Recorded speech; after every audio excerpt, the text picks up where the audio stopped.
အားလုံးပဲမင်္ဂလာပါရှင်ကစ်တင်မန္တလေးသတင်းဌာနကနေနောက်ဆုံးရရှိထားတဲ့သတင်းများကိုတင်ဆက်ပေးသွားမှာဖြစ်ပါတယ်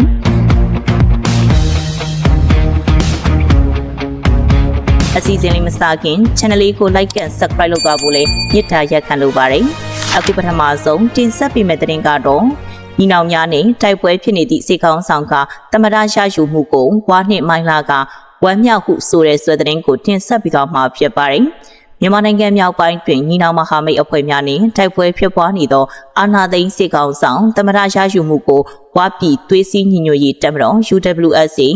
အမျိုးသားဒီမိုကရက်တစ်မဟာမိတ်တပ်မတော် NDAA မိုင်းလာတို့ကဝမ်းမြောက်ဟုဆိုပါတယ်စစ်ကောင်ဆောင်သည်၎င်းကြိုတင်စီစဉ်ထားသည့်အတိုင်းရွေးထုတ်လွှတ်တော်ဖြစ်သည့်ပြည်ထောင်စုလွှတ်တော်မှတစဉ်ရှမနီဧပြီ3ရက်တွင်တမရရာထူးရယူခဲ့ပြီးအာဏာသိမ်းမှု၌ခြားနေ၍စစ်ကော်မရှင်နှင့်ထိတွေ့ဆက်ဆံနေသောအဆိုပါနှစ်ဖွဲ့ကတဝက်လွှာပေးပို့လာပါတယ်ဝါတပ်ဖွဲ့ UWSA သည်အပြည့်ရစာချုပ် NCA လက်မှတ်မထိုးထားသည့်ညီနောင်မဟာမိတ်များဖြင့်ပြည်ထောင်စုနိုင်ငံရေးဆွေးနွေးညှိနှိုင်းရေးကော်မတီ FPNCC ကိုဦးဆောင်ဖွဲ့စည်းထားပြီး NDAA မိုင်းလာလည်းအဖွဲ့ဝင်ပါဝင်ကတရုတ်အစိုးရနှင့်နှီးစပ်လျက်ရှိကြောင်းသိရပါတယ်ထို FPNCC တွင်မြန်မာအမျိုးသားဒီမိုကရက်တစ်မဟာမိတ်တပ်မတော် MNDAA ကချင်လွတ်လပ်ရေးတပ်မတော် KIA ရှမ်းပြည်တိုးတက်ရေးပါတီရှမ်းပြည်တပ်မတော် SSPP SSA တောင်အမျိုးသားလွတ်မြောက်ရေးတပ်မတော် TNLA နှင့်ရခိုင်တပ်တော် AA တို့ပါဝင်ပါတယ်ရှမ်းနယ်မှာကိုကန့်တပ် MNDAA KIA TNLA AA တို့သည်2029စစ်စင်ရေးနှင့်ကချင်ရခိုင်မန္တလေးအေရဝတီစသည့်ဒေသများတွင်စစ်ကော်မရှင်ကိုအထိနာစစ်ရှုံးစေသောခုခံဒေါ်လာတိုက်ခိုက်မှုများဖော်ဆောင်လျက်ရှိသဖြင့်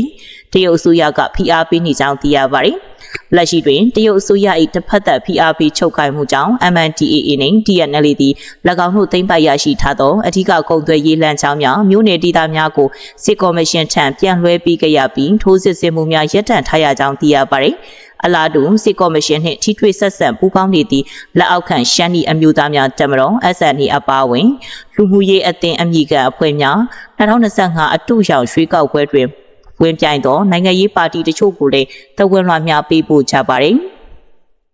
သို့သောအာဏာသိမ်းပြီးနောက်စစ်ကော်မရှင်နှင့်ထွေးဆောင်ဆွေးနွေးနေသည့်ဗိုလ်ချုပ်ကြီးရွက်စစ်ဦးဆောင်ထားသောရှမ်းပြည်ပြည်내ထူထောင်ရေးကောင်စီ RCSS အပါအဝင်အပြည့်ရအဖွဲ့များကမှလက်ရှိအချိန်ထိရှင်းအပေါ်မြည်သည့်သဘောထားမှမထုတ်ပြန်သေးပေအဆိုပါအပြည့်ရအဖွဲ့များသည် 7EAO Alliance ဟုပြည်내ဖွဲ့စည်းထားပြီးရင်းတွင် RCSS မွန်ပြည်သစ်ပါတီ NNSP ရခိုင်လူမျိုးရေးပါတီ ALP ကရင်ငြိမ်းချမ်းရေးကောင်စီ KNU KNLA-PC နှင့်ဒီမိုကရေစီအကျိုးပြုကရင်တပ်မတော် DKBA တို့ပါဝင်ကြောင်းသိရပါတယ်။ဆက်လက်ပြီးယာယီသမရမင်းအောင်လှိုင်ကသမရအသစ်မင်းအောင်လှိုင်ထံသို့အာဏာလွှဲပြောင်းပေးအပ်ပွဲကျင်းပမည်ဆိုတဲ့တင်ကိုတင်ဆက်ပြီးတော့မှဖြစ်ပါတယ်။ယာယီသမရမင်းအောင်လှိုင်ဦးဆောင်သောအစိုးရအဖွဲ့ဟောင်းကသမရအသစ်မင်းအောင်လှိုင်ဦးဆောင်သောအစိုးရသစ်ထံသို့အာဏာလွှဲပြောင်းပွဲကျင်းပပြုလုပ်ရန်စီစဉ်နေကြောင်းနေပြည်တော်စစ်ဖက်သတင်းရင်းမြစ်ကပြောဆိုပါတယ်။သမရအိမ်တော်မှအစိုးရအာဏာလွှဲပြောင်းပွဲလုပ်ဖို့ပြင်ဆင်နေပြီးပြည်ထောင်စုလွှတ်တော်မှကျန်းသစ္စာကျိန်ဆိုပွဲပြီးမှသမရအိမ်တော်မှအာဏာလွှဲပြောင်းပွဲလုပ်မှာသမရအဆောင်အယောင်ရွှေစလဲတွင်တရားဝင်အာဏာလွှဲပြောင်းရယူမယ်ဟုနေပြည်တော်စစ်ဖက်သတင်းရင်းမြစ်ကပြောဆိုပါတယ်။သမရနှင့်အစိုးရအာဏာလွှဲပြောင်းပွဲပြီးစီးပါကမင်းအောင်လှိုင်ကအစိုးရဖွဲ့စည်းရန်ကြေညာရန်ရှိနေပြီးအခြားသောနိုင်ငံရေးပါတီများမှပါတီကောင်းဆောင်များကိုဝင်ကြီးထိုးဝင်ကြီးအပါအဝင်နိုင်ငံရေးရှာတူများပေးအပ်မည်ဟုသိရှိထားကြောင်းနေပြည်တော်စစ်ဖက်သတင်းရင်းမြစ်ကပြောဆိုပါတယ်။တပြည်လုံးဝင်ပြိုင်တဲ့နိုင်ငံရေးပါတီတွေကသူတွေကိုလည်းနိုင်ငံရေးရာထူးပေးမယ်လို့သိရတယ်။အစိုးရအဖွဲ့မှလူဟောင်းတွေလည်းပြန်ပါမယ်။လူသစ်တွေကတော့အခြားနိုင်ငံရေးပါတီကပုဂ္ဂိုလ်တွေပြန်ပါမယ်လို့သိရတယ်ဟုနေပြည်တော်စစ်ဖက်သတင်းရင်းမြစ်ကပြောဆိုပါတယ်။ကျန်းဖို့ပါတီကြီးဆိုထားသောအကြံဖက်လွှတ်တော်ကမင်းအောင်လှိုင်ကိုအကြမ်းဖက်သမ္မတညိုစောကိုဒုတိယသမ္မတ1နဲ့နန်းနီနီအေးကိုဒုတိယသမ္မတ2အဖြစ်ဧပြီလ3ရက်နေ့တွင်ရွေးချယ်တင်မြှောက်ထားပါတယ်။ဆက်လက်ပြီးပေါမြို့နယ်ရှိပြူစောထီများကိုရိတ်ခါလာဖို့သည့်စစ်ရင်တပ်များပြန်လည်ထွက်ခွာလာပြီးတော်လှန်ရေးတပ်ဖွဲ့များလိုက်လံတိုက်ခိုက်မှုကြောင့်စစ်တပ်ဘက်မှထိခိုက်ဒေဆုံးမှုများပြားကကား3စီးထပ်မံပျက်စီးတယ်ဆိုတဲ့သတင်းကိုတင်ဆက်ပြီးတော့မှဖြစ်ပါတယ်။မကွေးတိုင်းပေါမြို့နယ်ရှိပြူစောထီရွာများကိုရိတ်ခါလာဖို့သည့်အကြမ်းဖက်စစ်ရင်တပ်များပြန်လည်ထွက်ခွာလာပြီးတော်လှန်ရေးတပ်ဖွဲ့များလိုက်လံတိုက်ခိုက်ခြင်းကြောင့်စစ်တပ်ဘက်မှထိခိုက်ဒေဆုံးမှုများပြားကကား3စီးထပ်မံပျက်စီးခဲ့ကြောင်းစိတ်ဖြူပြောက်ကြားတကူတော်ကြားဆို LDF ပြည်သူ့ကာကွယ်ရေးတပ်မှကိုကြားဆိုကသတင်းဌာနကိုပြောပါတယ်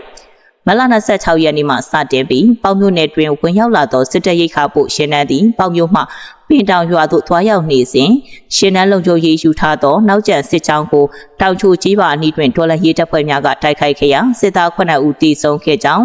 ရှင်နေ့တွင်ပေါမြို့နယ်တွင်မှပေါတောင်ပိုင်းပြူစောတီရွာများသို့ရိတ်ခါပို့ရန်ထွက်လာသောစစ်ကြောင်းကိုလည်းလေလံကြီးပါနှင့်တရဖီကြီးပါများအကြားတွင်ထမန်မိုင်းဆွဲတိုက်ခိုက်ခဲ့ကြောင်းသိရပါသည်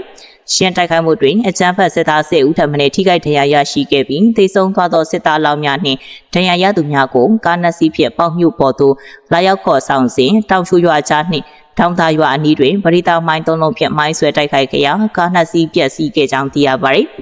မလ28ရက်နေ့တွင်စစ်ရင်တန်းသည်လေလံကြီးရွာနှင့်တရဖီကြီးရွာအကြားထမံရောက်ရှိလာစဉ်တော်လှန်ရေးတပ်ဖွဲ့များကကြားဖြတ်တိုက်ခိုက်ခဲ့ရာတိုက်ပွဲ2နာရီခန့်ဖြစ်ပွားခဲ့ပြီးစစ်တပ်ဘက်မှတိုက်ဆုံသူများပြားက20ဦးထက်မနည်းဒဏ်ရာရရှိပြီးကားတစ်စီးလည်းမိလောင်ပျက်စီးခဲ့ကြောင်းတော်လှန်ရေးတပ်ဖွဲ့ဘက်မှစိတ်ဖြူပျောက်ကြားတကူတော်ကြားဆို LDF လေမိုင်းထိမှန်ပြီးစေကူတာမှုခံယူနေရကြောင်းသိရပါတယ်ပေါမြို့ပေါ်ကနေ26ရက်နေ့ကစထွက်လာတဲ့စစ်ခွေးချိတ်ခါရှင်တန်းကိုတော်လန်ရေးတပ်တွေကလိုက်လံတိုက်ခိုက်ခဲ့တာပါစစ်ခွေးတွေ14ကောင်ထပ်မံထိခိုက်သေးဆုံးနေရင်တန်းကပါလာတဲ့ကား3စီးထပ်မံမိုင်းထိမှန်ပြီးပျက်စီးတာတွေလည်းရှိတယ်အခုစစ်ခွေးရိတ်ခါရှင်တန်းကပြူစောတိရွာတွေကနေပြန်ထွက်လာပြီးပေါမြို့ပေါ်ကိုပြန်လာမယ်လို့တော့ခံမှန်းချတယ်ကျွန်တော်လည်းမိုင်းမတော်တဆဖြစ်ပြီးထိခိုက်ဒဏ်ရာရရှိထားတဲ့ဟုစိတ်ဖြူပျောက်ကြားတကူတော်ကြားဆို LDF ပြည်သူ့ကောက်ခွေးရေးတပ်မှကိုကြားဆိုကပြောပါတယ်လက်ရှိချိန်တွင်ပေါမြို့နယ်တောင်ပိုင်းပြူစောတိရွာများကိုရိတ်ခါလာပို့သောစစ်ရင်တန်းများသည်ပြန်လည်ထွက်ခွာလာပြီးပေါမြို့နယ်သို့ပြန်လည်ဝင်ရောက်လာနိုင်ကြောင်းအဆိုပါတိုက်ခိုက်မှုများကိုပေါမြို့နယ်ပါကားဖာမြိုင်မြို့နယ်ပါကားဖာစိတ်ဖြူမြို့နယ်ပါကားဖာစိတ်ဖြူပျောက်ကြားတကူတော်ကြားဆို LDF မိုင်းသမားနှင့် MG1 PDF တို့ပူးပေါင်းဆောင်ရွက်ခဲ့ကြောင်းသိရပါတယ်ခေတ်သစ်မန္တလေးသတင်းဌာနရဲ့နောက်ဆုံးရရှိထားတဲ့သတင်းများတင်ဆက်မှုကိုဒီမှာပဲရနာပါရစေ